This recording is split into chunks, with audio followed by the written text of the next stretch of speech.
Hi, and welcome to Slim Jam Movies. To begin with the movie. We see a guy named Greg. Who quite seems to have lost in his world, more of in the drawings he keeps himself occupied with.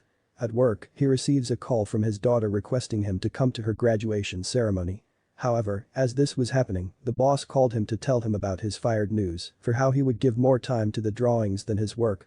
But, mistakenly jolted trying to get up from his seat, which made the boss lose his balance and clouded his head against the table, resulting in him dying right then. To avoid getting caught by anyone, he furtively hides the body behind the curtains, laid straight against the glass mirror, and went to a bar on the road opposite to the office.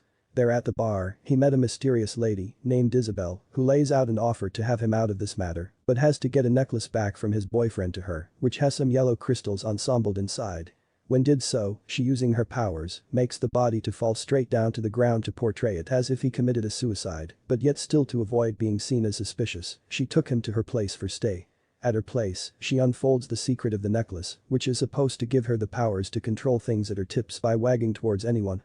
At the dinner table, Greg starts showing Isabel the drawings he has been working on, but to his surprise, finds one of them to be an exact portrait of her, for which he gets rewarded with a quick but embracing the hormone scene.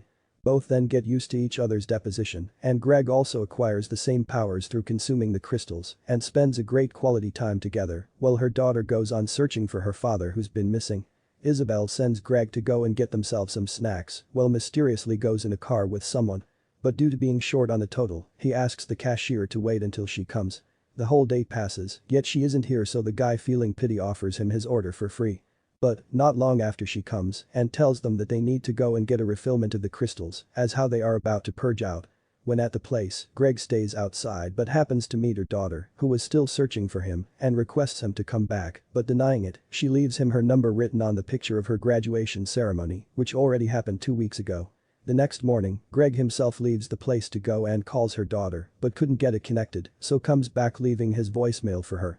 Coming back to Isabel's place, we find her sobbing as she thought Greg had left and wouldn't come back. She offers him to try the blue crystals to know about a secret that he must know and sniffs it through the nose. Waking up, he finds himself at a confined laboratory where, realizing of his surroundings, he realizes how the world he has been in was actually a simulation and the people in it, and all eventually handled by Isabel.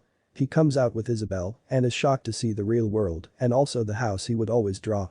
With everything that is, he also discovers how his actual wife is no one else than Isabel, but couldn't remember because of losing his past memories. He wants to stay in the real world for one more day to live a life he couldn't back in the simulation.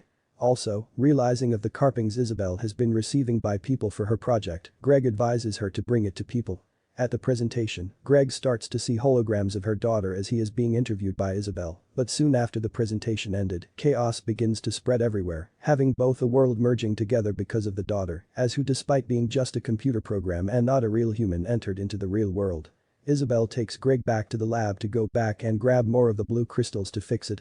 Back in the simulation, both go to the same guy they had earlier, but mistakenly shoots him and makes the cops to come after both of them. Reaching Isabel's place, to their despair, they realize how the crystals aren't enough for 2 people. And, seeing the cops coming near, Greg offers Isabel to take them and go back to the real world, while he manages to sneak out and decides on staying in the simulation world despite knowing the fact that it is all fake.